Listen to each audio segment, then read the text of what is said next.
Good evening, everyone. Evening. The Durham Public Schools Board of Education budget hearing is now in session. At this time, we wish to extend a warm welcome to everyone who is joining us this evening.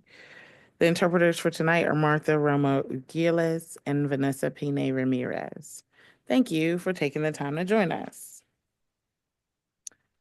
The next item on our agenda is a moment of silence.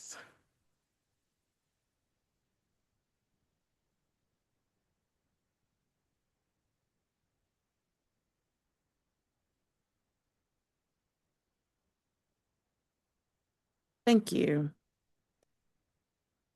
And the next item is agenda review and approval, colleagues.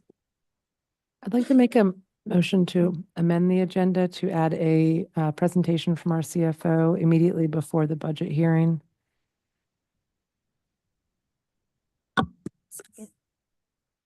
It's been moved by Ms. Carter Otten, seconded by Ms. Harold Goff to add a presentation from the CFO immediately prior to the budget hearing. Is there any discussion? All those in favor, please say aye. Aye. Aye. It passes unanimously, 6-0.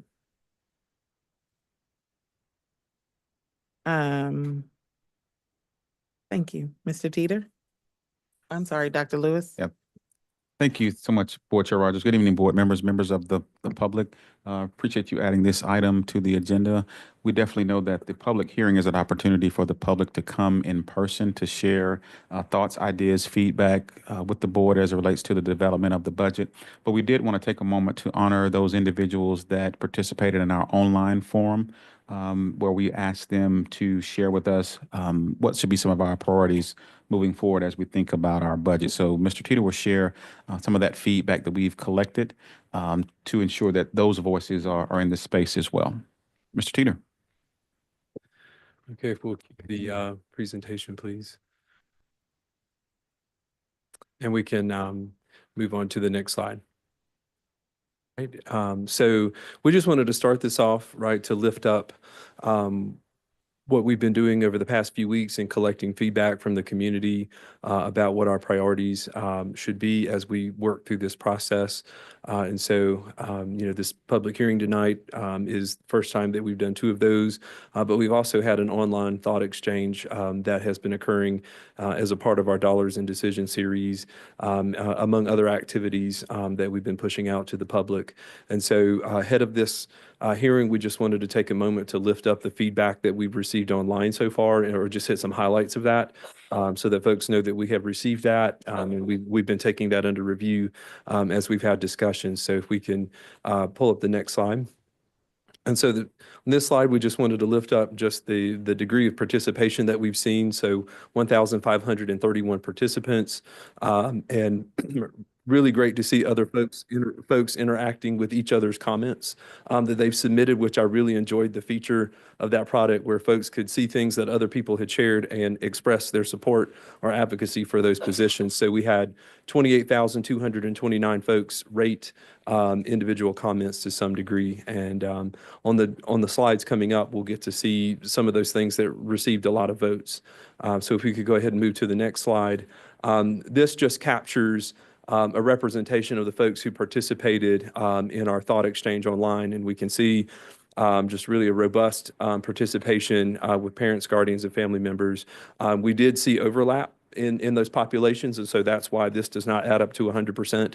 And so we did have folks who identified in more than one category. So we know certainly a lot of our employees also have students in the district. So we've had some folks identify as an employee and as a parent of the district. And much to my joy, we did have some students who chose to participate in the process. And shameless plug for the video that's coming out within the next week or so, where we've interviewed a student as a part of this process. So really excited about the student participation.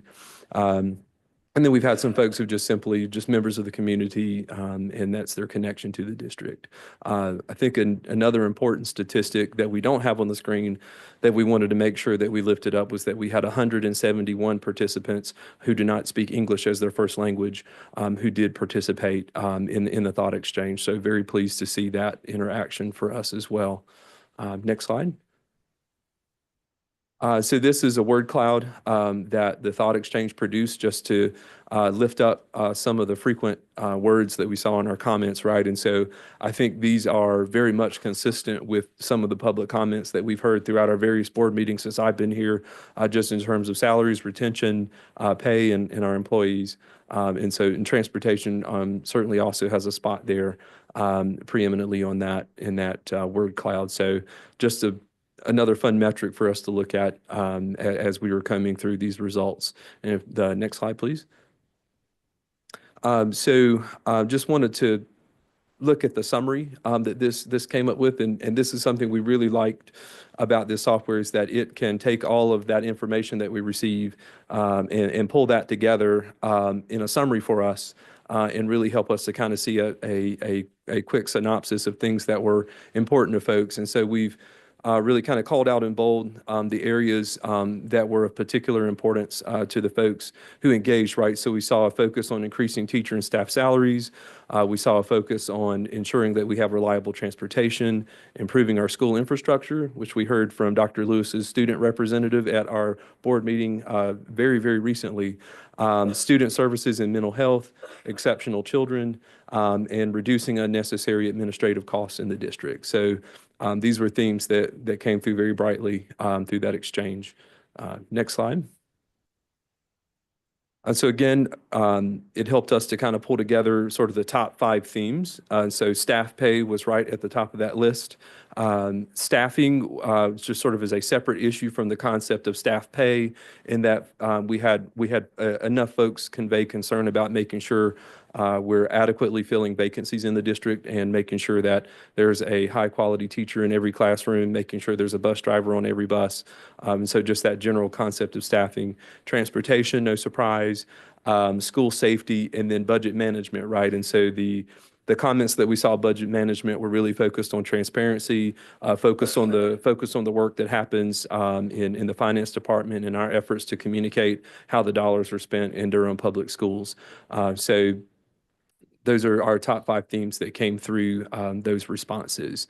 On the next slide, we'll lift up the 3 items that received just the most pronounced reaction as folks were able to peruse and see what other people shared. They lifted up the concern about competitive wages, about support for our staff. And so just wanted you to see what those 3 items were that had the most votes for people as they went through this. There were some other themes that came through, and we'll lift those up on the next couple of slides if we can go ahead and move to the next one. Right, so this one, we had some concerns about facilities or buildings in general. And so in terms of looking at the quality and the condition of our facilities, the second comment was sort of a twofer. They talk about master's pay, but then they also plugged in a comment about our buildings and taking care of our aging buildings. And so then the third one, just right, adequate staffing to keep our buildings safe. Okay, in the next slide, we had another theme, right, of transportation coming through and just received positive reactions to remarks about addressing transportation and providing sufficient pay and resources for our transportation program. Next slide. So we just wanted to lift up, all right, some important dates moving forward. So next week, we'll unveil Dr. Lewis's recommended budget. So we've been listening at the past few meetings, and we've been hearing feedback from stakeholders. Dr. Lewis through his listening and learning tour. I've certainly had many people reach out to me and express concerns, and so we've got some sense of what's going on the ground, but then also looking at things through this thought exchange, and then what we hear tonight. We're prepared. So anything compelling that we hear tonight, we're prepared to make additions or modifications to the current iteration of Dr. Lewis's recommendation that we'll unveil next week. We know we've got another hearing that's in the works, and there is a poll that's in process to determine if that's going to happen on the 27th or April 8th or 9th. And so we will communicate that quickly once we've been able to confirm when that next hearing will occur. We do have a board meeting coming up on April 10th, where we will receive another round of feedback from folks. So that'll be the second round of feedback that we receive after Dr. Lewis's recommended budget goes live. And our goal on April 24th is to receive authorization from the board to carry that forward in a formal way to the Board of Commissioners, and that will bring us ahead of the statutory deadline of May 15th for presenting a budget request to the county commissioners. And then from there, we will engage in the county manager's run of show for their budget development process and engage at every appropriate step for advocacy for Durham Public Schools. On the next slide, we open it up for the public comment period, and I will defer back to the superintendent and the board chair for management of the public hearing. Thank you, Mr. Teeter.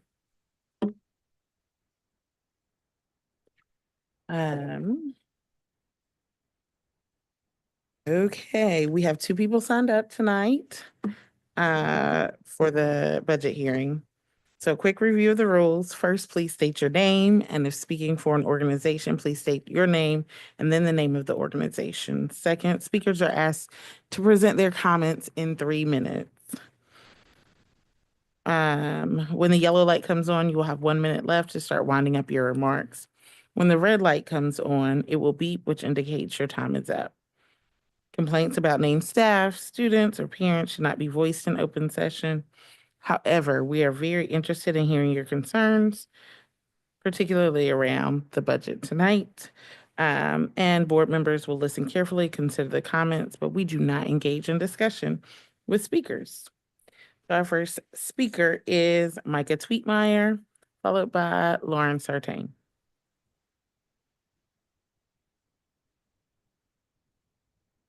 Good evening, Micah Tweetmeyer, President, Durham Association of Educators. As a public school workers union, we stand up for our students and what they need the most. Our working conditions are their learning conditions, and we are the ones who work directly with them every single day. We know how DPS needs to improve to better serve all their needs, and it starts with valuing and retaining our staff. We've spent the past few months holding over 40 meetings with hundreds of workers across the district, something only our majority union can do. And we have built a platform of top priorities, including 8 urgent priorities for spring 2025. We have done the research and analysis because we want to support our students and workers. Our priorities have been shared with all of you via email, and we have invited you to the Staff Development Center on March 25th to discuss our specific budget priorities. Transparency is the prerequisite for workers weighing in on the budget. And transparency is the prerequisite for change within DPS. Our top priorities include addressing the classified pay compression issue, fixing the transportation crisis, fully restoring master's pay, among others. We've elected a team of 13 worker representatives to meet with management and collaborate.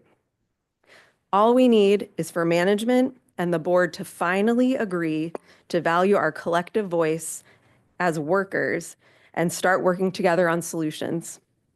Our union has been waiting for over a year for you to finally agree to sit down with us and listen to our ideas and how to improve our schools for everyone. We are still waiting, and we are ready. And we look forward to finalizing meet and confer and discussing workers' other top priorities on Tuesday. Thank you.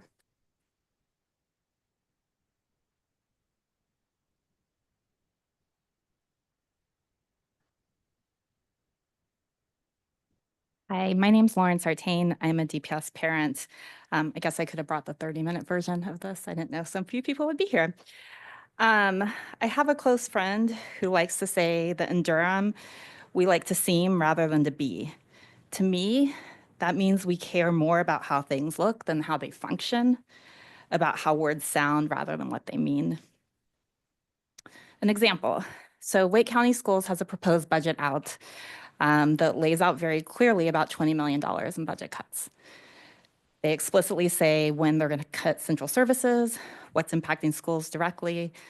Unfortunately, coming into this budget hearing, we had no proposed budget to look at or react to. To me, that's seeming rather than being. So I have a proposal. When we're talking about what we want to spend money on, that also means things that we have to roll back. And given the current political climate, we're going to have budget cuts anyway. So I wanted to suggest some things that maybe we could take off the table, that we could press pause on while we evaluate what works and what doesn't, try to have some program coherence in this district instead of just 50 some odd schools kind of doing their own thing. So things that we could press pause on. Non-mandated testing, surveys, and other data collection efforts. Give students their instructional time back. Cut those contracts. We can press pause on non-mandated professional development and training. Let's take the time to figure out what teachers think is actually helpful. Let's give teachers their planning time back so that they can actually talk about what students need and address those needs. Let's cut those PD contracts. Technology. We brag about being a one-to-one district. We don't need to be. K through 2 students don't need computers. Let's let them develop fine motor skills, learn to write, learn to encode. We can cut those technology contracts. Curriculum materials. The most important thing for students is having high quality teachers, not curriculum. Let's cut the contracts. Finally, that brings me to contracts. I looked at the old board docs for this fiscal year going back to August, and through contracts and change orders, almost all of which weren't discussed or even presented, this board saw $230 million in contracts come before you. What do those go to? Most of them are construction and building maintenance. And I have to ask how many DPS students could actually say that their buildings are in better condition because of it? Not mine. What I urge you to do when you're thinking about this budget is to look a little more closely at where the dollars go, who they go to, and ask yourself if those dollars are going to impact students directly. Thank you. Thank you all. We appreciate your comment. Colleagues, the next item on our agenda is closed session.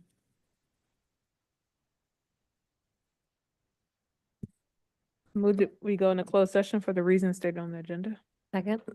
It's been moved by Ms. Umstead, seconded by Ms. Spire to go into closed session for the reasons stated on the agenda. Is there any discussion? All those in favor of moving into closed session, say aye. Aye. All opposed? Motion passes unanimously 6-0. We are now in closed session.